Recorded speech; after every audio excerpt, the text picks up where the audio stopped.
اعوذ باللہ السمیع العلیم من الشیطان الرجیم بسم اللہ الرحمن الرحیم یا ایہا الذین آمنوا ادخلوا فی السلم کافۃ ولا تتبعوا خطوات الشیطان انہ لکم عدو مبین۔ محمد صلی اللہ علیہ وآلہ وسلم اس کائنات میں امام رحمت اور ہدایت بنا کر بھیجے گئے اور آپ نے امت مسلمہ کو راہ حق پر گامزن کیا اور غیر مسلم اقوام اور امتوں کو اسلام کی راہ دکھلائی، انہیں توحید سے آشنا کیا اور انہیں قرآن پاک کے احکامات سے اور اپنی تعلیمات سے بہرہ ور فرمایا۔ محمد صلی اللہ علیہ وآلہ وسلم کو رب کائنات نے ایک مکمل ضابطہ حیات دے کر اس دنیا میں مبعوث کیا اور آپ نے زندگی کے تمام پہلوؤں پر انسانوں کی رہنمائی کے لیے قیامت تک کی ہدایت کے لیے واضح اصول اور ضوابط مقرر کیے۔ محمد صلی اللہ علیہ وسلم نے وہ ضوابط، وہ قواعد اور وہ اصول جو اس دنیا میں انسانوں کی فلاح اور بہبود کے لیے لوگوں کے سامنے رکھے اور بیان کیے، ان میں سے ایک اہم ترین قاعدہ یہ تھا کہ لوگ ایک دوسرے کے ساتھ رہتے ہوئے ایک دوسرے کے دکھ درد میں شریک ہوں، ایک دوسرے کے ساتھ محبت اور پیار کا تعلق رکھیں اور ایک دوسرے کے رنج و آلام کو تقسیم کریں، انہیں بانٹیں اور ایک دوسرے کی مدد و معاونت کے لیے ایک دوسرے کا ہاتھ بٹائیں۔ ساتھ ہی ساتھ رحمت کائنات حضرت محمد صلی اللہ علیہ وآلہ وسلم نے اپنی امت کو رہنمائی کے لیے جو اصول عطا کیے، ان میں یہ بھی تھا کہ اگر کسی سے کوئی ایسی بات سرزد ہو جائے جو اخلاق کے معیار سے گری ہوئی ہو یا اللہ کے احکامات سے ہٹی ہوئی ہو یا اللہ کے نبی کی تعلیمات کے منافی ہو یا ایسی چیز ہو جس سے انسان کے شرف اور اس کی عزت پر داغ اور دبا آتا ہو، تو ایسے آدمی کو تنہائیوں میں، خلوتوں میں اپنے رب سے معافی مانگنی چاہیے۔ اگر کسی دوسرے شخص کو اس کی کسی ایسی حرکت کا علم ہو جائے تو وہ بجائے اس بات کے کہ اسے شہرت دے، لوگوں کے سامنے اس کی تشہیر کرے اور مسلمان معاشرے میں اس بات کو پھیلا کر مسلمان معاشرے کی اخلاقی تباہی کا سبب اور باعث بنے، اس کو اس بات کو حتی المقدور چھپانا چاہیے، اس پہ پردہ ڈالنا چاہیے۔ آپ صلی اللہ علیہ وآلہ وسلم نے ارشاد فرمایا، جو اپنے بھائی کے عیوب کی پردہ پوشی کرتا ہے، قیامت کے دن اللہ اس کے عیبوں کی پردہ پوشی فرمائے گا جس طرح اس نے اپنے بھائی کے گناہ پہ پردہ ڈالا۔ اللہ تعالیٰ عالم قیامت کے دن جب ساری کائنات کے لوگ اس کے سامنے کھڑے ہوں گے، اس کے عیبوں کی پردہ پوشی کرتے ہوئے اپنی رحمتوں سے اسے ڈھانپ کر جنت الفردوس عطا فرما دے گا۔ اتنی بڑی بات حضرت محمد صلی اللہ علیہ وآلہ وسلم نے فرمائی ہے۔ پردہ پوشی اس قدر اسلامی تعلیمات میں اہمیت رکھتی ہے کہ نبی کائنات علیہ السلام نے پردہ پوشی کی صفت کو خدا کی صفت قرار دیا۔ فرمایا، میرا جو اللہ ہے وہ بھی گناہ گاروں کے گناہوں پہ پردہ ڈالتا ہے۔ اسی طرح مومنوں کو بھی چاہیے کہ اپنے بہن بھائیوں کے گناہوں پہ پردہ ڈالنا چاہیے، ان کی ستر پوشی کرنی چاہیے، ان کے گناہوں کو عام لوگوں کے سامنے پھیلانا، انہیں نشر کرنا اور انہیں لوگوں کے سامنے رکھنا یہ کسی صورت بھی مناسب نہیں ہے۔ ایک اس لحاظ سے کہ اس آدمی کی رسوائی ہوگی اور وہ آدمی جس کے بارے میں یہ توقع کی جا سکتی ہے اور امید رکھی جا سکتی ہے کہ یہ کسی نہ کسی وقت آ کر اپنے گناہ پر نادم ہو کر، اپنے رب سے معافی مانگ کر، اپنے اللہ کی بارگاہ میں تائب ہو کر اپنے گناہوں سے پاک ہو جائے گا اور آئندہ کے لیے پاکیزہ زندگی کو اختیار کرے گا۔ رسوائی اور بدنامی سے اس کو وہ جو توبہ کی توفیق میں اثر آ گئی ہوتی ہے وہ ختم ہو جاتی ہے۔ آدمی سمجھتا ہے کہ اب میں بدنام تو ہو ہی گیا ہوں، اب اس کے سوا میرے بارے میں اور کیا کہا جا سکتا ہے، چلو جو کرنا ہے اب کرتے رہو۔ اس لیے گناہوں سے انسان کو جو چیز بہت زیادہ باز رکھتی ہے وہ اس بات کا احساس ہوتا ہے کہ لوگوں کو میرے اس گناہ کا علم نہ ہو جائے۔ لوگوں کی نگاہوں سے میں مخفی رہ جاؤں، لوگوں کی نظروں سے میرا یہ عیب چھپا رہے۔ اگر اس کو یہ پتہ چل جائے کہ اب عیب کا تو سب کو پتہ چل ہی گیا، گناہ کا سارے لوگوں کو علم ہو ہی چلا ہے، تو پھر وہ گناہ کرتے ہوئے اس قدر ہچکچاہٹ اور تذبذب اپنے اندر نہیں پاتا جس قدر کے تذبذب اور ہچکچاہٹ اسے اس وقت حاصل ہوتی ہے جب کہ وہ جانتا ہے کہ میری گناہ گاری کا علم کسی دوسرے کو نہیں۔ حضرت محمد صلی اللہ علیہ وسلم نے جو بہت زیادہ تلقین کی ہے اور قرآن حکیم میں بھی اس بات کا بہت زیادہ حکم دیا گیا ہے، اس کا سبب یہ ہے کہ گناہ کی تشہیر سے لوگوں کے دلوں کے اندر سے گناہ کے خلاف نفرت ختم ہو جاتی ہے۔ اس وجہ سے کہ اگر ہر روز کسی پاک باز انسان کے سامنے کسی شخص کے برے فعل کا تذکرہ کیا جائے تو ابتدا میں اسے اس کے ذکر سے بڑی نفرت اور قباحت محسوس ہوگی، لیکن آہستہ آہستہ جب تکرار کے ساتھ اس عیب کا ذکر اس کے سامنے ہوگا تو اس کے دل سے اس گناہ اور عیب کے خلاف جو حقارت اور نفرت موجود ہوگی اس میں کمی آتی جائے گی۔ پھر ایک وقت ایسا بھی آئے گا کہ وہ خود اپنی زبان سے اس گناہ کا ذکر کرتے ہوئے کوئی ہچکچاہٹ محسوس نہیں کرے گا۔ پہلے اسے لوگوں سے سنتے ہوئے بھی حیا آتی تھی، لیکن اب اسے خود تذکرہ کرتے ہوئے بھی کوئی شرم محسوس نہیں ہوتی۔ اس طرح یہ گناہ، یہ برائی اور یہ عیب زبانی طور پر لوگوں کو گوارا ہوتا جائے گا، اور پھر اللہ معاف کرے ایسا وقت بھی آ جائے گا کہ تذکرہ کرتے ہوئے جو عیب محسوس نہیں کرتا وہ اس کا ارتکاب کرتے ہوئے بھی کوئی حیا محسوس نہیں کرے گا۔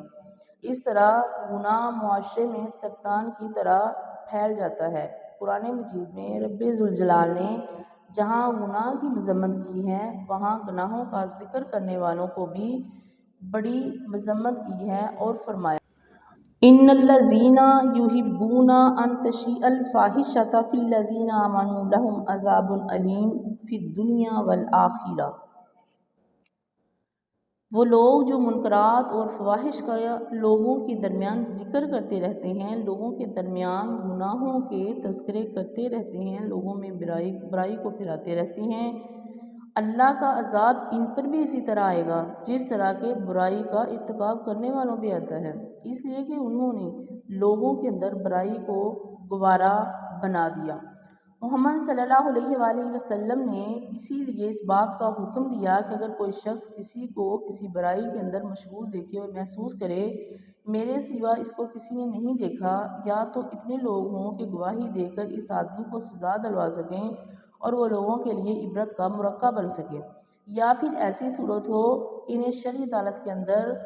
جا کر اسلامی قضاء کے پاس حاضر ہو کر ایسے شخص کے خلاف گواہی دے کر اس کو کیفر و کردار تک پہنچانا چاہیے۔ اگر ایسی صورت نہ ہو تو پھر گناہوں کا تذکرہ کر کے اس کی عیب گوئی کر کے لوگوں کو اس بات کی طرف ترغیب نہ دینی چاہیے کہ اگر اتنے بڑے آدمی نے گناہ سے کیا بچ گیا ہے تو اب تمہیں گناہ کرتے ہوئے کیا بات ہے۔ آج ہم محمد صلی اللہ علیہ وآلہ وسلم کی ان تعلیمات کی سچائی کو، اس کے نتیجے میں مرتب ہونے والے اثرات کو اپنی آنکھوں سے دیکھتے ہیں۔ اس سے گریز کے نتیجے میں ہمارے معاشرے کے اندر جو تباہی اور بربادی پیدا ہو گئی ہے اس کے اثرات کو بھی دیکھتے ہیں، تو ہمیں اندازہ ہوتا ہے کہ امت مسلمہ نے اپنے نبی کی تعلیمات کو چھوڑ کر کس طرح اپنے معاشرے کو ایسا معاشرہ بنا دیا ہے جس کو مسلمان اور اسلامی معاشرہ کہتے ہوئے بھی شرم آتی ہے۔ پھر اس کا نتیجہ یہ ہوا ہے کہ آج اچھے بھلے شریف لوگوں کے نزدیک چھوٹے گناہ تو چھوٹے ہوتے ہیں، بڑے گناہوں سے نفرت نہیں رہی۔ کبھی ایسے زمانہ تھا کہ اگر پورے محلے میں ایک شخص کسی ایسی حرکت کا ارتکاب کرتا جسے اخلاقیات کے منافی سمجھا جاتا تھا تو ایسے شخص کو مدتوں تک محلے میں دن دہاڑے نکلنے کی جرأت نہیں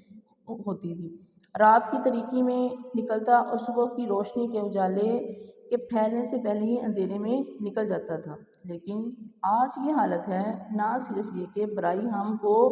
گوارا ہو چکی ہے بلکہ ہم اس برائی کے اظہار کرتے ہوئے اپنی طرف برائی کو منسوب کرتے ہوئے کوئی حیا محسوس نہیں کرتے۔ محمد صلی اللہ علیہ وآلہ وسلم کی امت کے لوگ آج ہر روز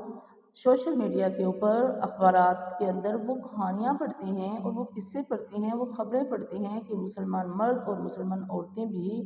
ہم بھی، ہماری بیٹیاں بھی، ہماری جوان بہنیں بھی اور ہماری مائیں بھی اور ہماری بہویں بھی ایسی خبریں پڑھتی ہیں، اور ایسی خبریں انہیں پڑھنے کے لیے دی جاتی ہیں، مہیا کی جاتی ہیں، جن کا ذکر کبھی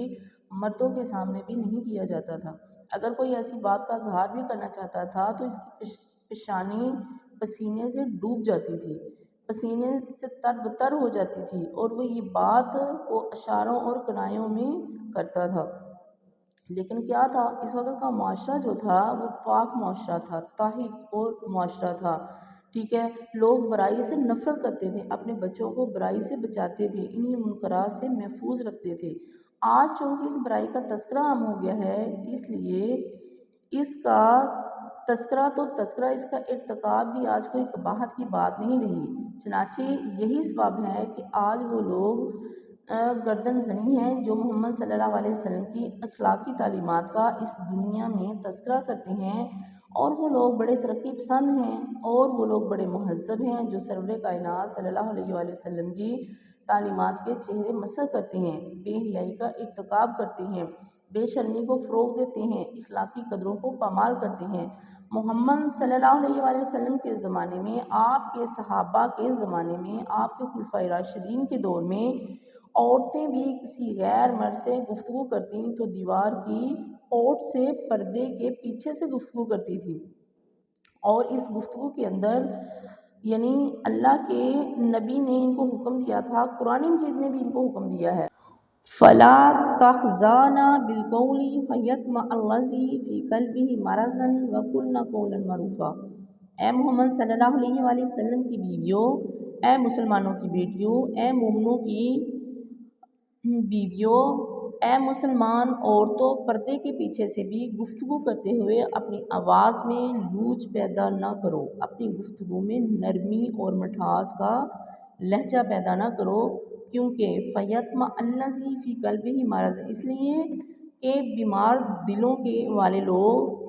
جو ہیں، وہ کج ذہن کے لوگ، کاجرو لوگ تمہاری گفتگو کی نرمی سے بھی غلط فہمی میں مبتلا ہو جائیں گے۔ یہ کس نے کہا ہے؟ رب العالمین نے اپنے قرآن مجید کے اندر لکھا ہے۔ محمد صلی اللہ علیہ وسلم نے اس بات کو آگے بڑھایا، فرمایا کوئی عورت پردہ کر کے، برقع پہن کر، چادر اوڑھ کر بھی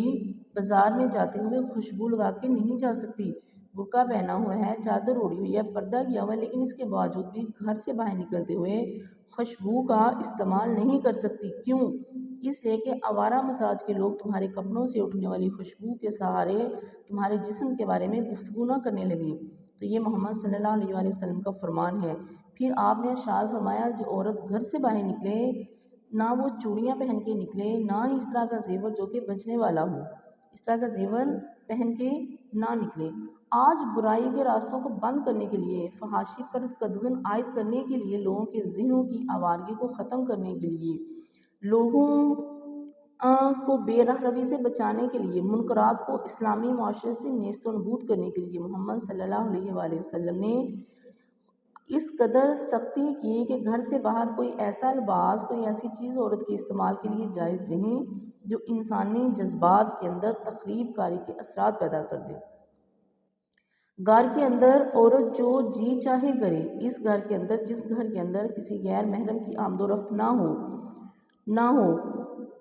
اور عورتیں اپنے گھر کے اندر جس میں کسی غیر محرم کی آمد و رفت نہیں ہے، غیر محرم کی کوئی بے حجاب نگاہ نہیں پڑتی، عورت جس طرح جی چاہے رہ سکتی ہے، دوپٹہ لے نہ لے، قمیض جس طرح کی چاہے پہنے، شلوار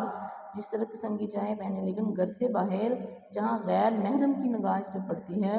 کسی ایسی چیز کا استعمال عورت کے لیے جائز نہیں جو انسانی فطرت، انسانی جذبات کے اندر کسی قسم کی تخریب کاری کے اثرات پیدا کرے، حتیٰ کہ خوشبو،